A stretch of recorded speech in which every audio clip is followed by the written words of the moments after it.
Hello, everyone, and good morning, and welcome to another Spotlight episode here on Tales from the Wandering Scribe.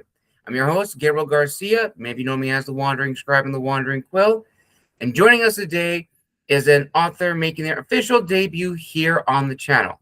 Now, my guest today is from a small coal mining town in Pennsylvania. She has self-published 3 books: Dear MS, Why Me? Multiple Sclerosis. I can never get that word correct, so I apologize. You You got it Picked the Wrong Warrior, and I Have MS, but It Doesn't Have Me, which is set to release January of next year. So, without further ado, ladies and gentlemen, let's give a huge round of applause to our guest today, author Tara Fetcko. Tara, welcome to the show. Thank you for having me. Awesome, Tara. I'm so excited to have you here. Now, before we dive into this special spotlight, can you give us a little brief background about your journey of being an author and what sort of got you on this path, your aha moment, so to speak? I would have to say my aha moment was when I was actually officially diagnosed. I have been an avid reader for my entire life. As long as I can remember, I've had a book in my hands. And when I was diagnosed, I tried to find people's journeys with MS, and I could only find 2 books that detailed their journeys.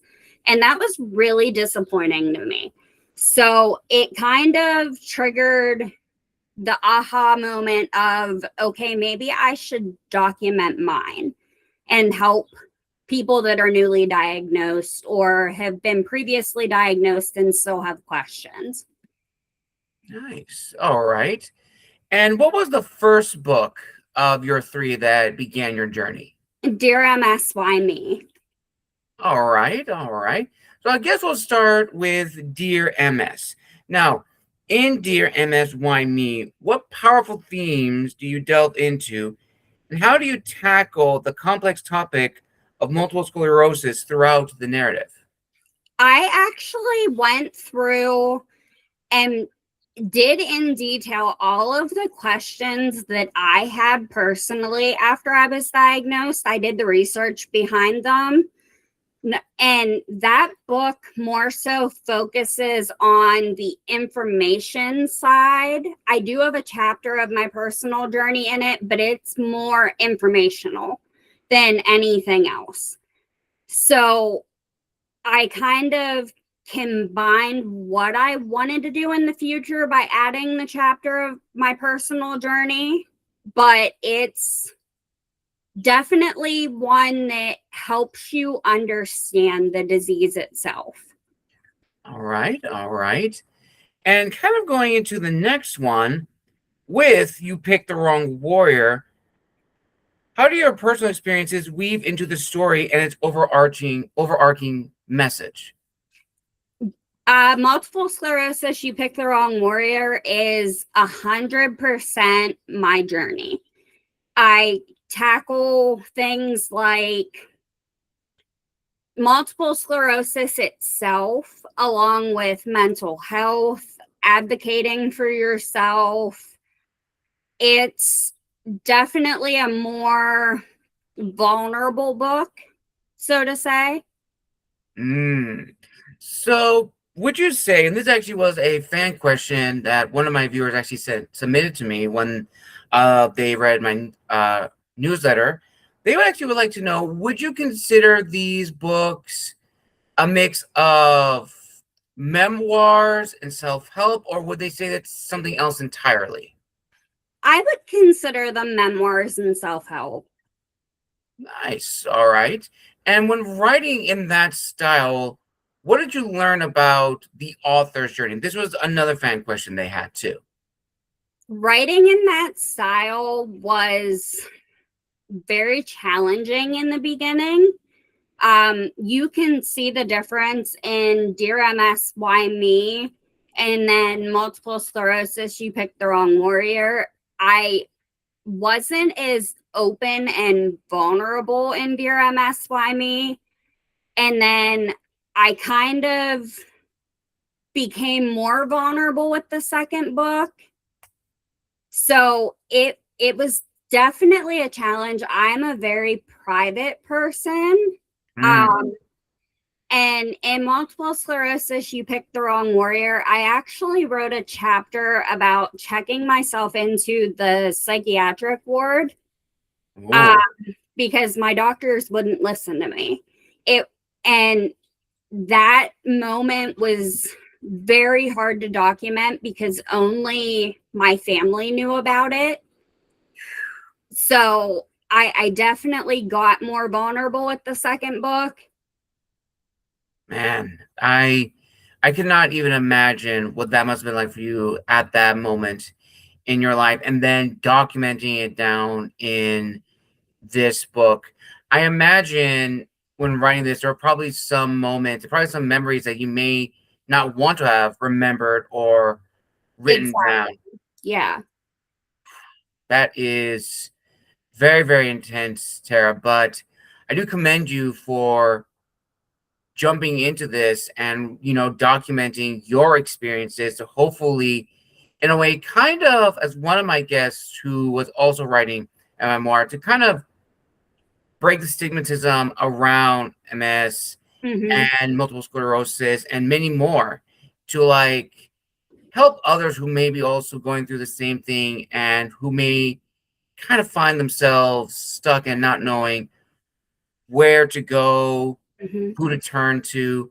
And I Exactly. think as authors, no matter what style of writing we want to do, we always want to educate people. And we also want to enlighten people as well. Mhm. And I definitely get a sense that your books definitely touch on those two very important aspects. That's my goal, is to break the stigmatism of not talking about it enough. And it's not just multiple sclerosis or mental health, it's any invisible illness. Like, for Absolutely. example, I have a handicap placard because walking is really challenging for me for long distances. And I wrote about the first time that I used my handicap placard. I got dirty looks from so many people because of how young I am. And I was embarrassed. Mm, And I wouldn't use it. And then I would suffer later because I didn't use it and I walked the long distance. And I finally got to the point that it was, who cares about the dirty looks? And I was a smart aleck and put an MS sticker on my car so people would understand, like, I'm not just doing it to do it. absolutely.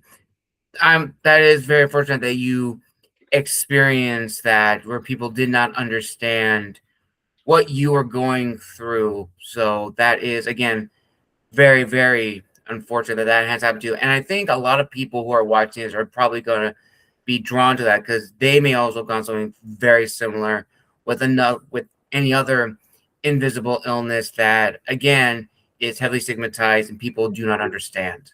Exactly.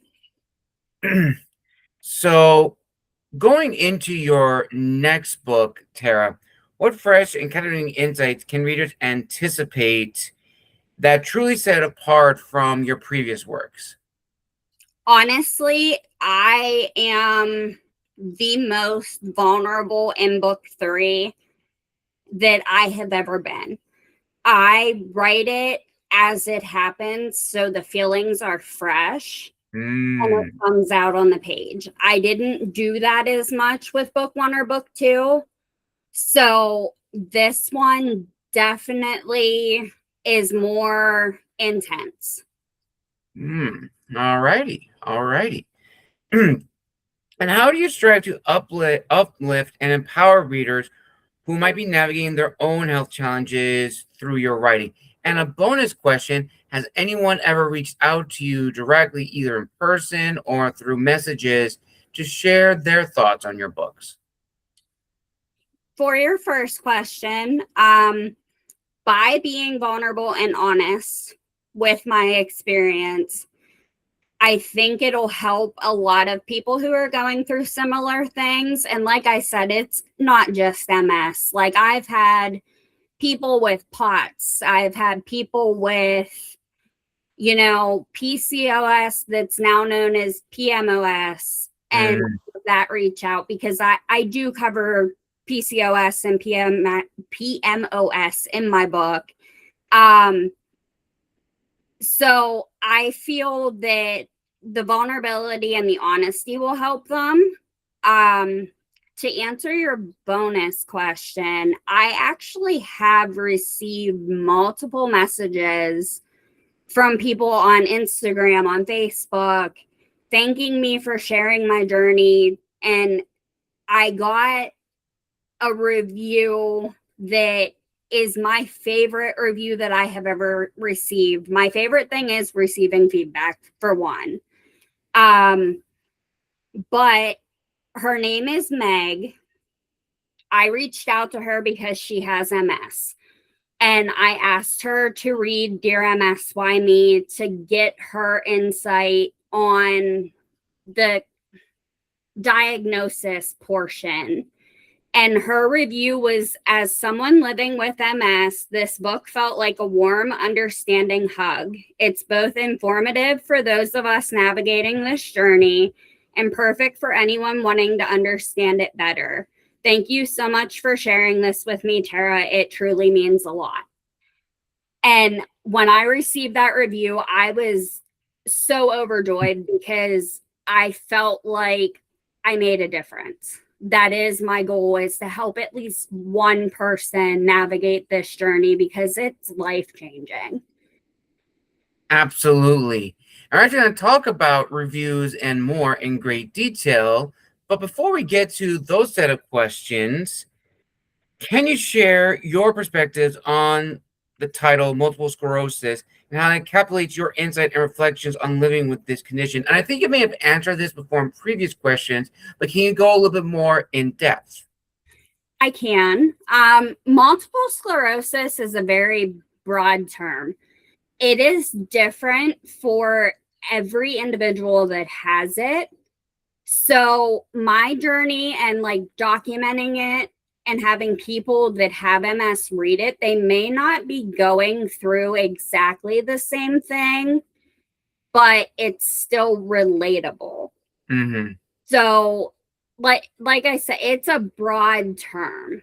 And I got called, and I'm not gonna name names, I got called the MS girl in a chat on Instagram. And I was very, very upset. Like, I don't feel, yes, I have it, but I'm not the MS girl. Like, I write about it, but it's not who I am. Right. Absolutely. And I think that last part that you were talking about, I think encapsulates a lot of people who have an invisible illness, because once they are diagnosed with that, that becomes, unfortunately, their identity by society. That's all they are known for. It's like a very bad nickname that can never be scrubbed away. Even though, yes, people who are diagnosed with this have it, it is not the full aspect of who they are. Exactly. But unfortunately, in society, that's not always the case. Mm-hmm. And I think going back to what you're talking about before, not only do you want to bring awareness, but you also want to break the stigmatism and the myths, not just surrounding MS, but many other people who are suffering or have been diagnosed with other invisible illnesses, to try to change society in, for the better. Mm-hmm. And going back to now that review that you were just mentioning from another person who was diagnosed with MS, who left such a lovely review on your books, I think that now leads into probably a next set of questions, which is writing reviews. Because not only, Tara, as you said before, not only an author, but you're also a voracious reader. I think it is important to talk about, from author to the community, like how to actually write genuine reviews that are both empowering, but also wanting to help the person improve their writing Mhm. for their next book or their next series. So let's start with the little icebreaker question. In your view, what essential elements should a book review include to provide readers with a well-rounded understanding of its content and impact? I would say, honestly, how it made you feel is a big one, especially for memoirs. Um, what stood out to you the most, and any constructive criticism that you have, because honestly, as authors, we're looking to improve from book to book. So, constructive criticism doesn't necessarily have to be a negative thing. It gives us something to work towards. Like, for example, this goes back to when I very first released Dear MS Why Me. I reached out to another author. He does not have MS. And I asked him to read and review my book. He gave me 4 stars. And I messaged him and I said, I am going to get that 5th star out of you one of these days. I don't know how I'm going to do it, but I'm going to do it. I had him read book 2. He gave me 4 stars. So I messaged him again and I said, I'm telling you, I'm going to get that 5th star. And that is my goal. Like, he didn't give me constructive criticism, but he didn't give me the 5-star review that I wanted. So, Right. I mean, that is my goal, is to get that 5th star from him. And I honestly think book 3 is going to do it. Nice. Excuse me. Well, that's really, really good. And I do wish you the very, very best on that. And before we get into the next set of questions, there was one question that another viewer wanted to ask because they've been seeing it a lot. They are a book talk reader. They absolutely love the newest books that are coming out. But the one thing they have been noticing, and I think it is apparent in our community, is the notion of posting very overtly negative reviews on social media Mhm. and tagging the author. I've seen a lot of people do that. A lot of people give their thoughts on this. And yes, if you are going to post a very overtly critical review and definitely give your thoughts, or if you're posting a negative review, okay, that is your choice. But the one thing I think we all can collectively agree upon is you should not tag the author in the post. That's just, common courtesy. But Mhm. unfortunately, that's not always the case. And I was wondering if you could share your insight into this, seeing this also on social media and your thoughts. I have seen it. I agree with you. If you're going to post an honest negative review, that's fine. It's your opinion. Everybody's, allowed their own opinion, but don't tag the author. That that doesn't help unless you're doing like honest constructive criticism that isn't just a negative review, or even message the author and say, Right. look, this is my feelings on it, this is how you can improve, or something like that, but don't tag them. No, yeah, absolutely. If you are going to do like something that is very, very negative in the sense like this is like my honest thoughts, but do you have any more comments or feedback, then just out of courtesy and just professionalism, message the Yes. author privately. You can still give your honest reviews, but just out of courtesy, don't tag the author. That doesn't help them. I've heard a lot of horror stories from a lot of author friends who have had their friends been tagged in reviews. It doesn't help. And it goes into this notion of, common courtesy, like what really goes into writing a review, whether it's very positive, very Mhm. critical, or if you're going to be brutally honest and tear the book apart. There's like a common etiquette that follows. So, with that said, how vital is a reviewer's personal connection to a book's theme when it comes to assessing its overall effectiveness? Honestly, I don't feel that a person has to. Now, this is just for like my books in general. Mm-hmm. I don't feel that a person has to have an invisible illness or MS specifically or anything like that for them to read the book and understand the concept and still be able to leave a good review. I feel that if you're writing and you're describing things enough, anybody can read it and connect with it. Like, I have read memoirs from people that have like major accidents in their life, and I've never experienced that, but I still connected with the book. Right. So, I mean, but not to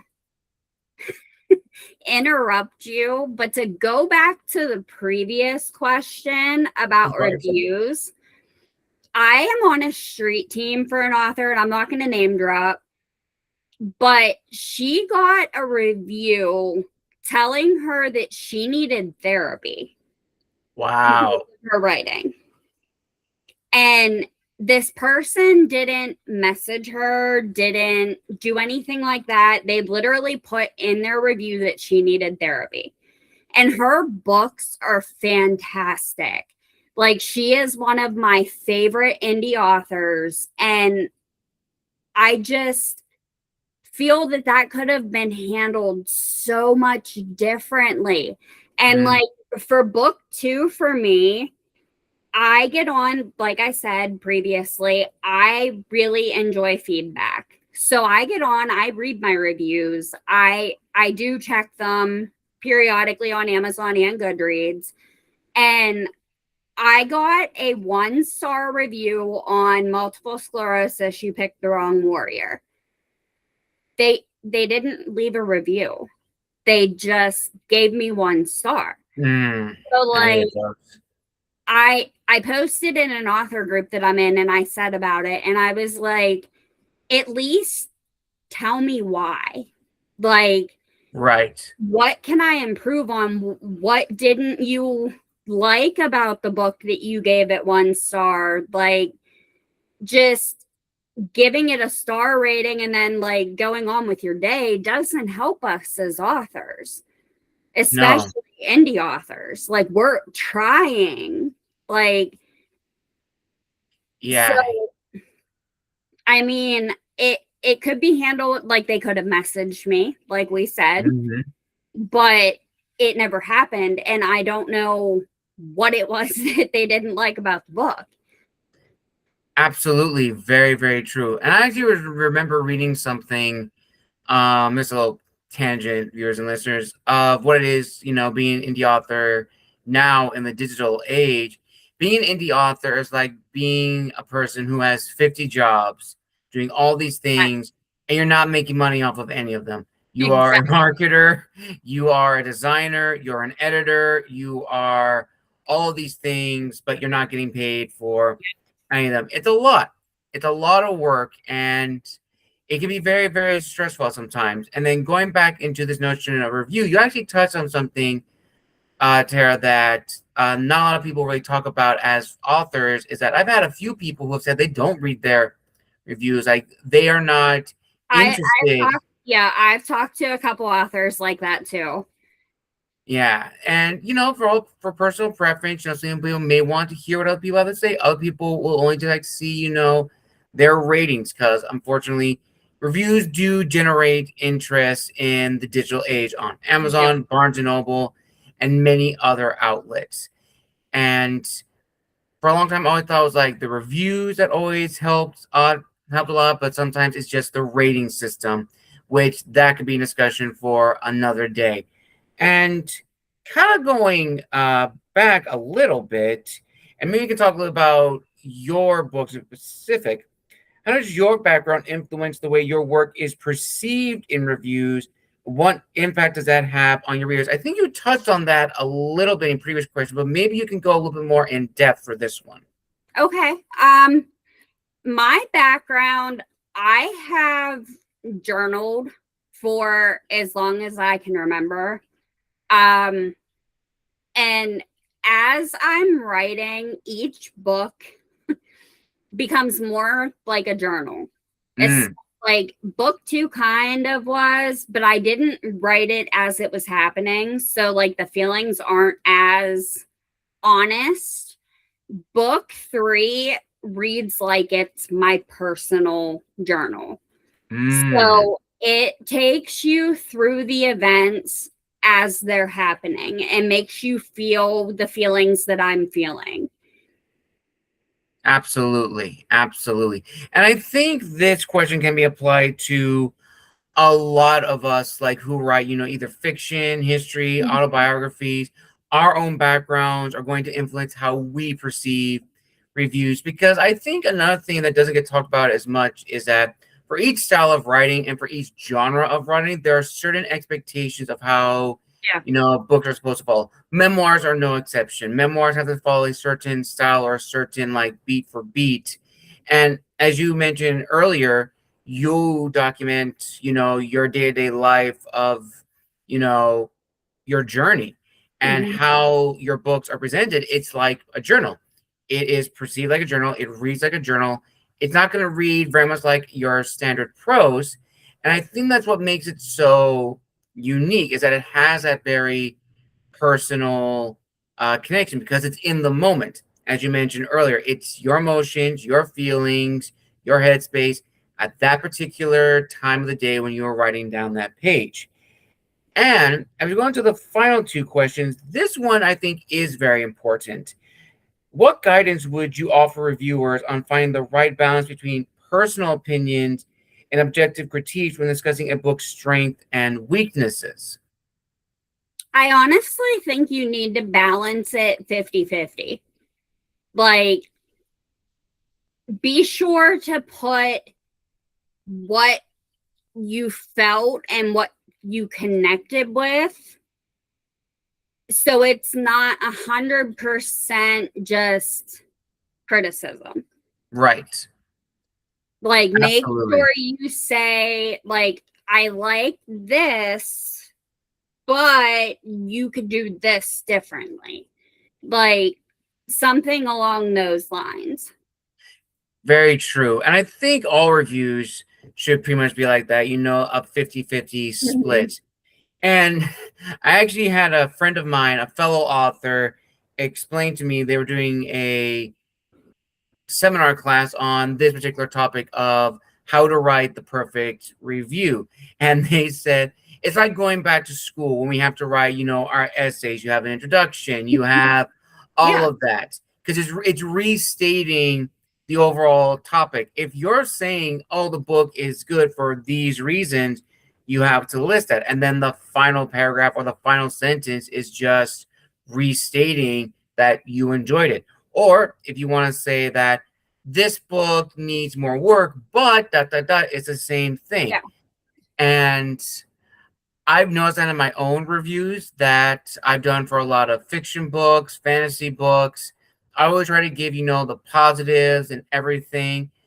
And I do also try to point out things that I've noticed as a reader. And I think we also need to point out that if you found something confusing, you have Hmm. to really think of, okay, is that from my own personal experience that I don't understand? Or is it in the structure of the writing that is Yeah. confusing for the reader? It's really important to understand that notion. And reviews are very, very important. We authors love reviews. We need reviews to help with the algorithms, with everything. Yeah. It And helps your books get seen. yes, And very that's true. what our job really is with the marketing and the designing and the writing. Like, we want to be seen. Yes, absolutely. Now, before we get to the final question, Tara, there was another fan question that a reviewer wanted me to ask you. And this one is a very, very special one. And they made this one particularly for you for this episode. Now, when it came to your memoir, this is a very long one, so I'm going to paraphrase what they said. I commend the person for this, but this is a very, very, very loaded question. So ultimately, they would like to know, as you are getting ready for the release of your third book in 2027, have you ever thought about how different your life would be as a person? Even if, let's say, you did document your day-to-day life in your journals, sorry, but you did not publish them. You did not share them with the world. You just kept it with your friends and family. How different would your life be as a person? That's a really good question. Less stressful for one. I have noticed that getting closer to release, the stress level increases because I'm trying to market more. I'm trying to get a street team together. Like, I am trying to boost the book to get it seen. So it would definitely be a lot less stressful. But at the same time, writing the way I write is so gratifying in the end because I get the messages like, thank you so much. You helped me through this and that. Like, in book 2, I put my personal email in it once I came out about checking myself into the psychiatric ward. And I personally monitor that email and answer any questions that come in. So, I mean, I wouldn't change it, if that makes sense, but it would be less stressful. Absolutely. Absolutely. And I think, as one of my fellow authors said, I think for us as authors, we arrive at the moment in our lives exactly when we are supposed to be. Like, the decision to become authors is a very personal and reflective moment. And no matter when that moment occurs in our lives, it's exactly where we are needed to be. And now we arrive at the final question of this incredible spotlight interview. In what ways do you think the target audience shapes the criteria used in judging a book in reviews? And I definitely think for memoirs, in regards to other books, because again, as I mentioned before, in all genres and in all styles of writing, there's a certain style that needs to follow in the reader's mind from their perspective. So with that said, can you go more in depth on this particular question, Tara, and how not only readers can learn about this, but also help other authors in trying to market their books for their audience as well?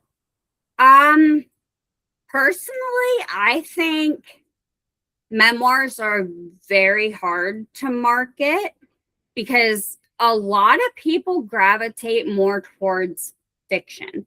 And I'm not saying that's a bad thing. Like, I personally, for the majority, gravitate towards fiction. So, marketing a memoir, you have to find that specific audience that wants to read and learn and go through a journey with you. And I commend you for writing fiction. I never could do that. In my opinion, memoirs are easier to write because you're going through the experience. It's not I have to use my imagination Right. to do this. Like, I don't have the ability to do what you do. So I commend you for the books that you have out. Like, it's just marketing in different ways is how I would say it. Absolutely. And I think also to add to this, I think when it comes to memoirs, they are very niche specific because you are trying to market to a very specific audience. Whereas with fiction, you have a grace period to grow. Even if you can't hit the specific audience in a specific genre, it has so many subgenres that you can market to. With memoirs, not so much. It's usually just one particular group that you are Exactly. trying to market to, and it is very, very challenging. And I also think when it comes to memoirs, there's almost like, what's the word I'm thinking of? That yes, memoirs are a little bit easier in the sense that it is based upon real life, and a lot of people can talk about, their own journeys. But in that same breath, a lot of people sometimes do struggle with writing about, their own lives, their own personal experiences, because those are very private moments. They don't want to share those moments with anybody else beyond their friends and family. And in some regards, depending on what the subject matter is, it may be too painful to remember said memories as well. So it is definitely a challenge, I would say, at the very end for memoir writing, because while it is based upon real life, to go back into the recesses of our minds and definitely pull back the layers of who we are and to recount a story of our own making, it is a very difficult and very reflective journey. And I also want to say, I also commend you, Tara, for writing these books, bringing awareness to the subject, and hopefully going back again to the beginning, breaking the stigmatism, breaking the myths, and being in a way, a guiding light to others who are suffering from another visual illness, or maybe from mental health or something that is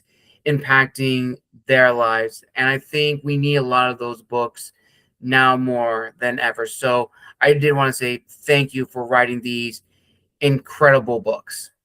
Oh, thank you so much. You're welcome, Tara. And on that note, everybody, we conclude this incredible spotlight interview here on Tales from the Wandering Scribe. Want to give a huge thank you to Tara for coming on the show. And we here on the channel wish her the very best with the release of her third book next year. Now, Tara, where can people find you on social media if they want to reach out and connect, as well as buy copies of your previous works?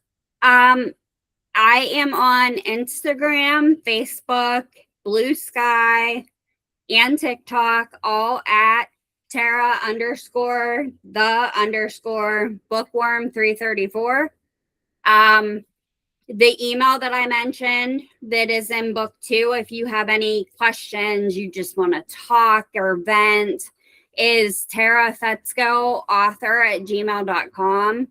And my books are available on Amazon and Kindle Unlimited. Excellent. And also, actually, as recently on all digital library services like Hoopla, Libby, that sort of thing, they're all available there too. Excellent. I will link all those down below in the description of this video, everyone. Thank you so much for joining us for an incredible spotlight episode here on the channel. And if you'd like to see Tara back on the show for a more in-depth author interview here on the channel, you know what you have to do. Like this video, comment down below, and subscribe to the channel. Tara, thank you so much for coming on this show. Really do appreciate it. And I wish you the very best on your release of book 3 coming next year from one author to another. And I look forward to having you back on the show in the future. Awesome. Thank you so much again for having me. Absolutely. And as always, viewers and listeners, this is the Wandering Scribe and the Wandering Quill signing out. Wish you all a wonderful day wherever you are in the world. Happy Monday, everybody. Take care, and we'll see you all next time.